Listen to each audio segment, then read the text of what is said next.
ಇತ್ತೀಚಿನ ಸಂಚಿಕೆಗಳನ್ನು ಜಾಹೀರಾತಿನ ಕಿರಿಕಿರಿ ಇಲ್ಲದೆ ನೋಡಿ.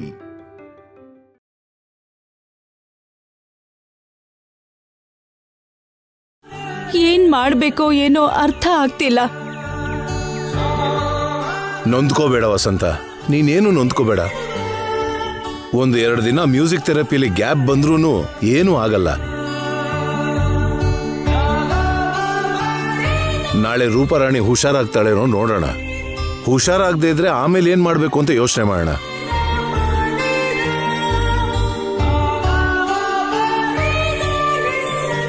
ಕಡಿಮೆ ಆಗತ್ತೆ ಅತ್ತೆ.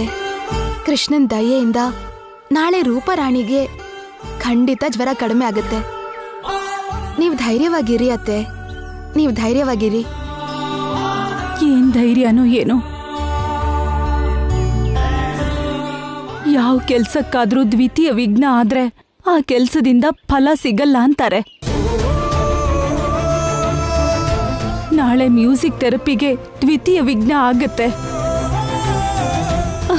ಅಪ್ಪನ ವಿಷಯದಲ್ಲಿ ಫಲ ಸಿಗುತ್ತೋ ಇಲ್ವೋ ಅನ್ನಿಸ್ತಿದೆ.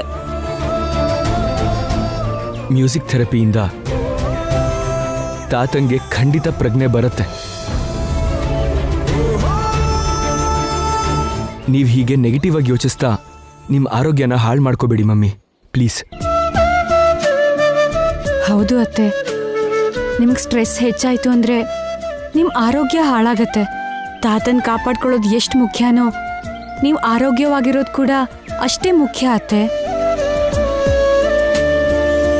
ವಸಂತ, ನೀನು ಈ ವಿಷಯದ ಬಗ್ಗೆ ಹೆಚ್ಚಿಗೆ ಯೋಚನೆ ಮಾಡಬೇಡ, ನೆಮ್ಮದಿಯಾಗಿರು. ನನ್ನ ಮಾತು ಕೇಳು.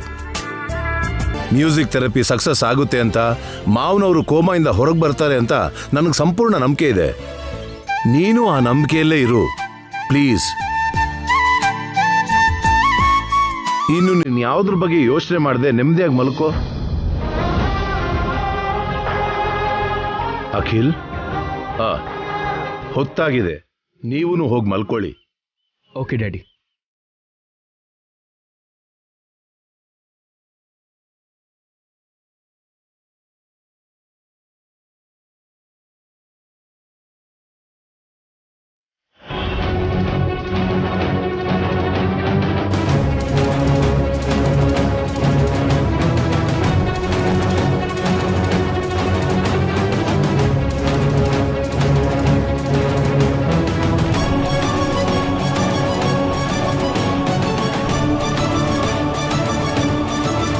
ಅತ್ತೆ ನೋವು ನೋಡಕ್ಕಾಗ್ತಿಲ್ಲ.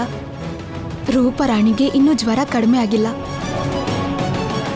ಯಾರಿಗೂ ಕಾಣಿಸ್ತಿರೋ ಹಾಗೆ ನಾನು ಹೋಗಿ ತಾತನ ಹತ್ರ ಹಾಡು ಹಾಡಿದ್ರೆ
ಕೃಷ್ಣ 2ನೇ ವಿಘ್ನ ಆದ್ರೆ ಮ್ಯೂಸಿಕ್ ಥೆರಪಿಯಿಂದ ಪ್ರಯೋಜನ ಆಗಲ್ಲ ಅಂತ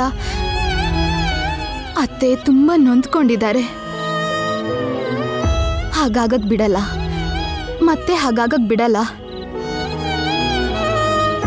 ನಾನು ಹಾಡ್ತೀನಿ, ಏನು ವಿಘ್ನ ಆಗದಿದ್ದ ಹಾಗೆ ನಾನು ಹಾಡ್ತೀನಿ. ನಾಳೆ ಬೆಳಗ್ಗೆ ಅತ್ತೆ ಹತ್ರ ರೂಪರಾಣಿಗೆ ಜ್ವರ ಕಡಿಮೆ ಆಗಿ ಬಂದ್ ಹಾಡಿದಾಳೆ, ಆ ವಿಘ್ನ ಆಗಿಲ್ಲ ಅಂತ ಹೇಳ್ತೀನಿ. ಅತ್ತೆ ಮನ್ಸಿಗೆ ಸಮಾಧಾನ ಆಗುತ್ತೆ. ಅತ್ತೆ ನೋವು ಕಡಿಮೆ ಮಾಡಕ್ಕೋಸ್ಕರ ನಾನು ಹೀಗೆ ಸುಳ್ಳು ಹೇಳ್ಬೇಕಾಗಿದೆ. ದಯವಿಟ್ಟು ನನ್ನ ಕ್ಷಮಿಸು ಕೃಷ್ಣ.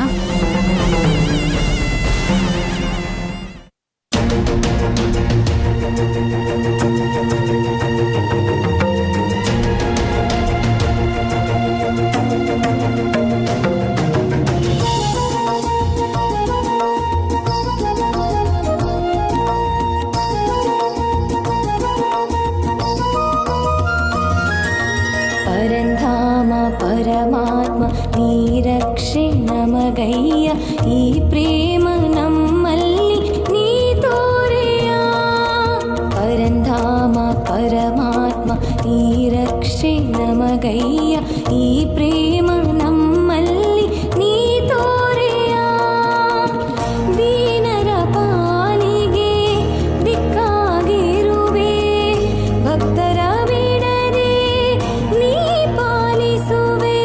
ಉರಿದೂರಿಸಿ ಮಹಾವಿಪದ ಶತಗಳನ್ನು ವಿಷಮ ಸಮಯದಲ್ಲಿ ಕುದಿಸಿ ಕಳೆವವನು, ಪರಮ ಕರುಣೆಯಲ್ಲಿ ಪೊರೆಯಲಿ ನುತ ಸಿರಿ ಬದಲಿರಿಸುತ್ತವಾರ. ಉರಿದೂರಿಸಿ ಮಹಾವಿಪದ ಶತಗಳನ್ನು ವಿಷಮ ಸಮಯದಲ್ಲಿ ಕುದಿಸಿ ಕಳೆವವನು, ಪರಮ ಕರುಣೆಯಲ್ಲಿ ಪೊರೆಯಲಿ ನುತ ಸಿರಿ ಬದಲಿರಿಸುತ್ತವಾರ.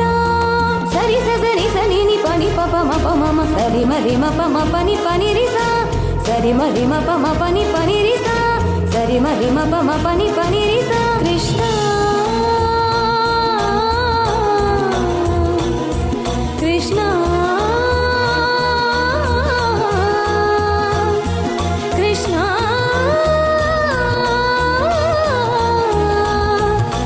ಕೃಷ್ಣ.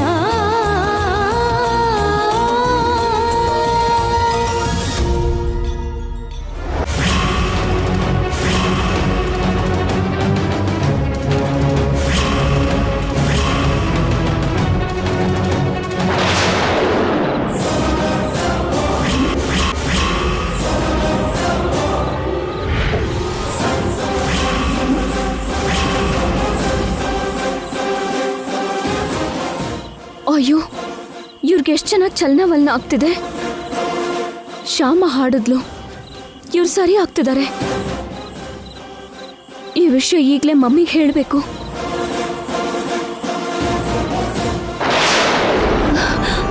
ಅಪ್ಪ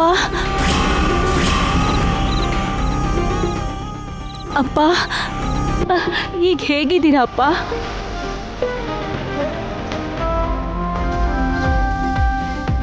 ಅಪ್ಪ ಅಪ್ಪ, ನಿಮ್ಗೆ ಹೇಗಿದೆ ಅಪ್ಪ? ಜಾಗ ಬಿಡಿ ಅಪ್ಪ. ಸರ್, ಈಗ ಹೇಗಿದೆ ಸರ್? ಪರವಾಗಿಲ್ಲ ಡಾಕ್ಟರ್.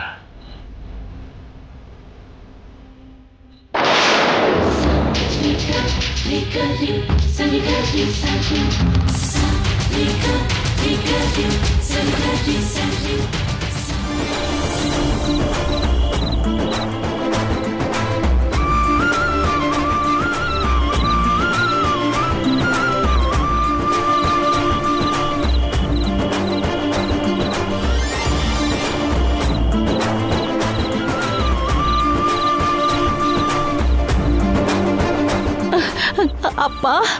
ಅಮ್ಮ, ಸ್ವಲ್ಪ ಕುಡಿಯೋಕೆ ನೀರು ಕೊಡಮ್ಮ. ಕೊಡ್ತೀನಪ್ಪ.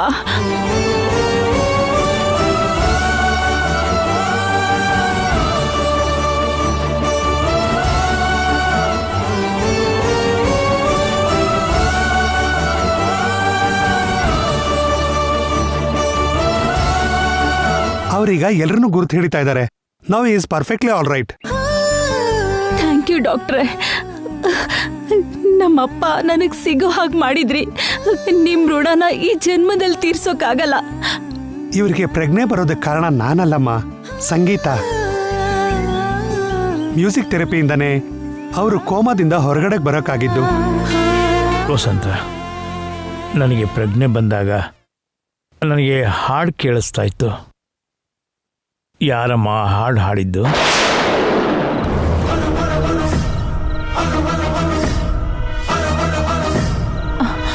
ಅದು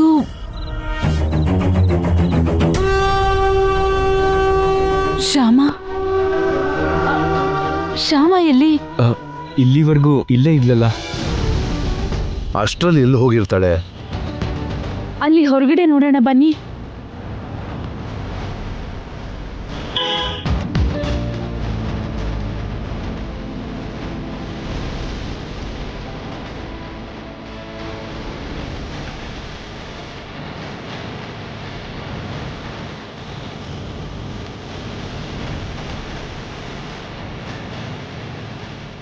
ಅಪ್ಪನ್ಗೆ ಪ್ರಜ್ಞೆ ಬರೋದಕ್ಕೆ ಕಾರಣ ಆಗಿರೋ ಶ್ಯಾಮ ಅಪ್ಪನ್ಗೆ ಪ್ರಜ್ಞೆ ಬಂದ ಮೇಲೆ ಅವಳಿಲ್ಲ ಅಂದ್ರೆ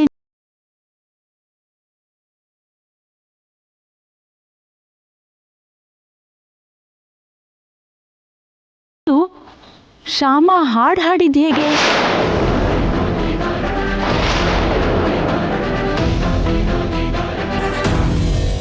ಶ್ಯಾಮಂಗೆ ಹಾಡು ಹೇಳಕ್ ಬರುತ್ತಾ?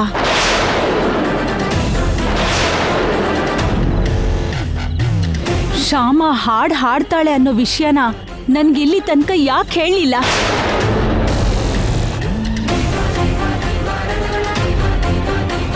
ಆ ವಿಷಯ ನನ್ನ ಹತ್ರ ಯಾಕೆ ಮುಚ್ಚಿಟ್ರಿ?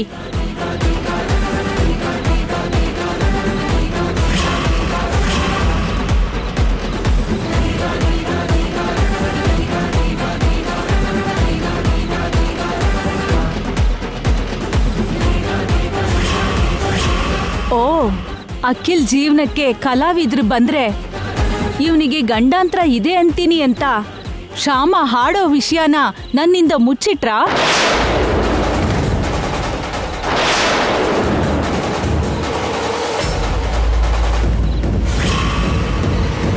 ಹೇಳಿ, ನಿಜ ಹೇಳಿ.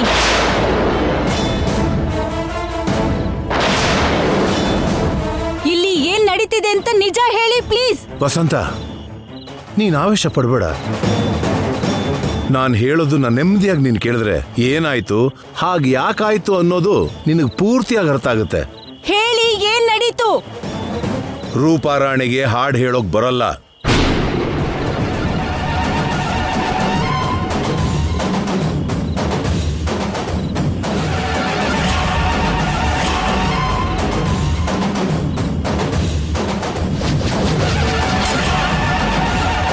ತೆರೆ ಮರೆಯಲ್ಲಿ ಶ್ಯಾಮ ಹಾಡು ಹೇಳ್ತಿದ್ರೆ ತೆರೆ ಮುಂದೆ ರೂಪಾರಾಣಿ ಸಿಂಗರ್ ಆಗಿ ಹೆಸರು ಮಾಡಿದ್ಲು.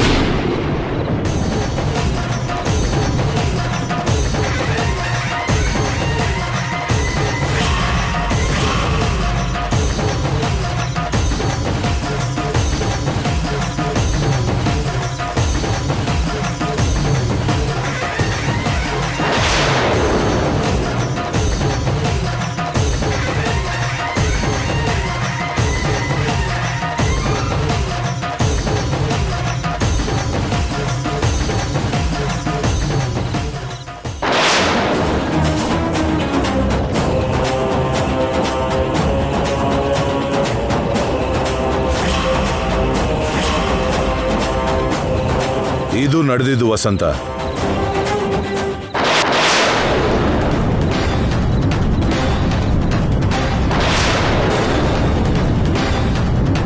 ಈ ನಿಜಾನ ತಾತನೇ ಹೇಳ್ದೇ ಇದ್ದಿದ್ರೆ ನೀವು ನಂಬೋ ಪರಿಸ್ಥಿತಿನಲ್ಲಿ ಇರಲಿಲ್ಲ ಮಮ್ಮಿ. ಅದಕ್ಕೆ ನಿಮಗೆ ಹೇಳಲಿಲ್ಲ. ಮಾವನವ್ರು ಬಂದ್ಮೇಲೆ ನಿಜ ಎಲ್ಲ ಅವ್ರ ಬಾಯಿಂದಾನೆ ನಿನ್ಗೆ ಹೇಳ್ಸೋಣ ಅನ್ಕೊಂಡ್ವಿ.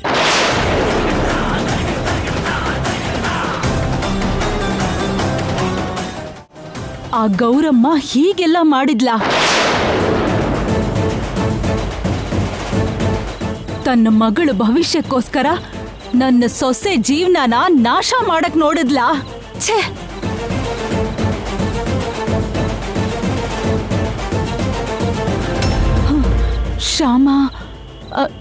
ಶ್ಯಾಮ ಎಲ್ಲಿಗೆ ಹೋಗಿರ್ತಾಳೆ? ಅವಳು ಸಿಂಗರ್ ಅನ್ನೋ ವಿಷಯ ನನ್ನಿಂದ ಮುಚ್ಚಿಟ್ಟಿದ್ದಕ್ಕೆ, ನನ್ನ ಎದುರು ಬರೋದಕ್ಕೆ ಧೈರ್ಯ ಬರ್ದೆ ಎಲ್ಲಾದ್ರೂ ಹೊರಟು ಹೋದ್ಲಾ? ಅಥವಾ ನಡೆದಿದ್ದಕ್ಕೆಲ್ಲ ನಾನೇನಾದ್ರೂ ಹೇಳ್ತೀನೇನೋ ಅಂತ ಭಯಕ್ಕೆ ಎಲ್ಲಾದ್ರೂ ಹೊರಟೋದ್ಲಾ? ಬನ್ನಿ ಬನ್ನಿ ಹೋಗಿ ನೋಡೋಣ, ಬನ್ನಿ.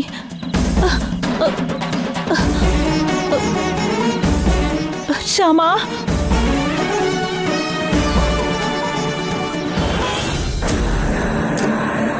ಏನಿದು? ರಾತ್ರಿ ಎಲ್ಲ ನಿದ್ರೆ ಬರಲಿಲ್ಲ. ಮನ್ಸೊಳಗೆಲ್ಲ ಏನೋ ಕಷ್ಟ. ಒಂದು ವೇಳೆ ಅಲ್ಲಿ ಮ್ಯೂಸಿಕ್ ಥೆರಪಿ ಆಗಿರುತ್ತಾ? ತಾತಂಗೆ ಪ್ರಜ್ಞೆ ಬಂದಿರುತ್ತಾ? ಗೌರಮ್ಮಂಗೆ ಫೋನ್ ಮಾಡಿ ನೋಡ್ತೀನಿ.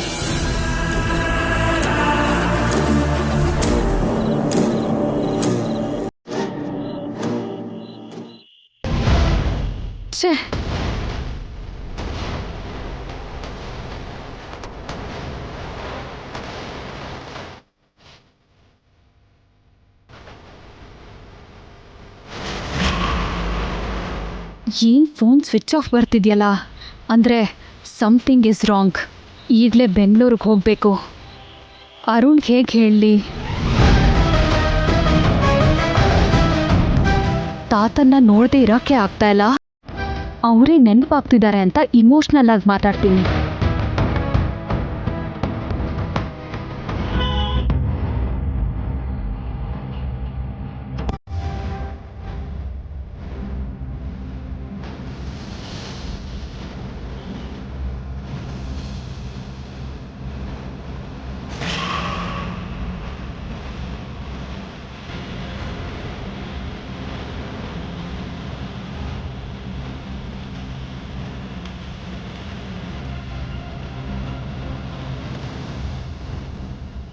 ಕಂದ ಅಖಿಲ್, ಶ್ಯಾಮ ಕಾಣಿಸಿದ್ಲಾ? ಇಲ್ಲ ಮಮ್ಮಿ. ಡ್ಯಾಡಿ, ನಿಮಗೆ ಕಾಣಿಸಿಲ್ಲ ಶ್ಯಾಮ? ಇಲ್ಲಪ್ಪ, ನನಗೂ ಎಲ್ಲೂ ಕಾಣಿಸ್ಲಿಲ್ಲ. ಅಮ್ಮ ವೈದೇಹಿ, ಶ್ಯಾಮ ಏನಾದರೂ ಕಾಣಿಸ್ಲಮ್ಮ? ಇಲ್ಲ ಮಾವ, ಮನೆಯೆಲ್ಲ ಹುಡುಕ್ದೆ, ಎಲ್ಲೂ ಕಾಣ್ತಿಲ್ಲ.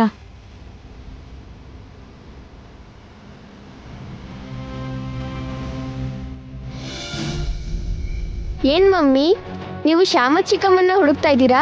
ಹೌದು, ಚಿಕ್ಕಮ್ಮನ ನೀನು ನೋಡಿದ್ಯಾ? ನೋಡ್ದೆ ಮಮ್ಮಿ.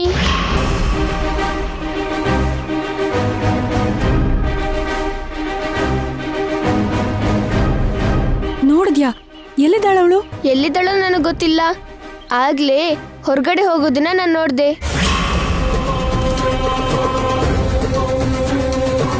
ಬನ್ನಿ, ಎಲ್ಲಿದ್ದಾಳೋ ಹುಡ್ಕೋಣ.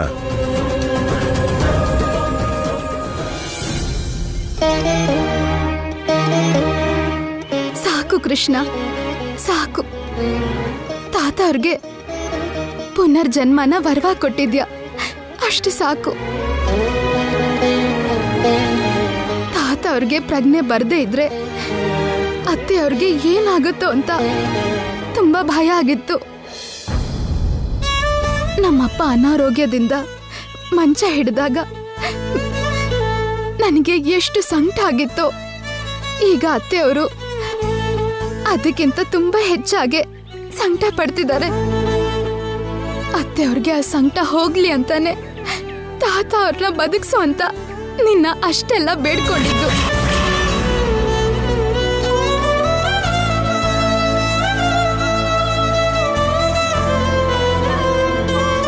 ತಾತ ಅವ್ರ ಪ್ರಾಣ ಕಾಪಾಡೋದಕ್ಕೋಸ್ಕರ ಅಗತ್ಯ ಇದ್ರೆ ನನ್ನ ಪ್ರಾಣನೇ ಕೊಡೋಕ್ಕೂ ನಾನು ತಯಾರಿದ್ದೆ.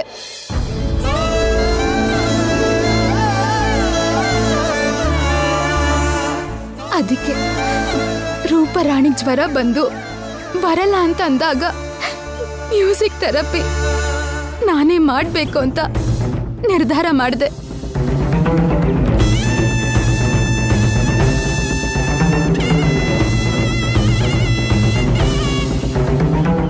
ನಾನು ಹಾಡು ಹಾಡೋದನ್ನ ನೋಡಿದ್ರೆ ಅತ್ತೆಗೆ ಕೋಪ ಬರುತ್ತೆ ಅಂತ ಅದು ನನಗೂ ಗೊತ್ತು.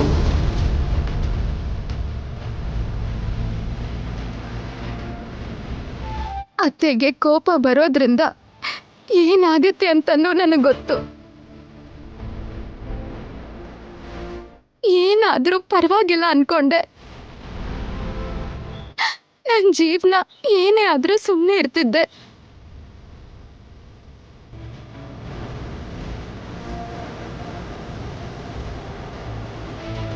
ಹಾಡು ಹಾಡಿ ತಾತ ಅವ್ರನ್ನ ಗುಣಪಡಿಸೋದು ನನ್ನ ಕರ್ತವ್ಯ ಅನ್ಕೊಂಡೆ.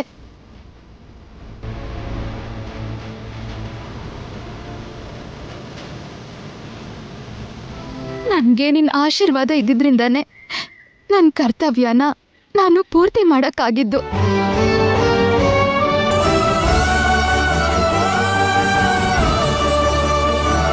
ಸುಳ್ಳು ಹೇಳೋರು ಅಂದ್ರೆ, ಮೋಸ ಮಾಡೋರು ಅಂದ್ರೆ ಅತ್ತೆಯವ್ರಿಗೆ ಇಷ್ಟ ಆಗಲ್ಲ.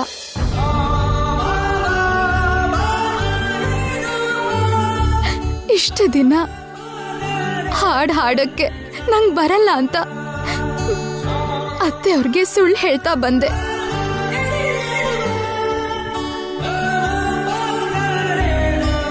ಅವ್ರಿಗೆ ಗೊತ್ತಾಗ್ದಿರೋ ಹಾಗೆ ಹಾಡು ಹಾಡ್ತಾ ಅತ್ತೆಯವ್ರಿಗೆ ಮೋಸ ಮಾಡಿದ್ದೀನಿ.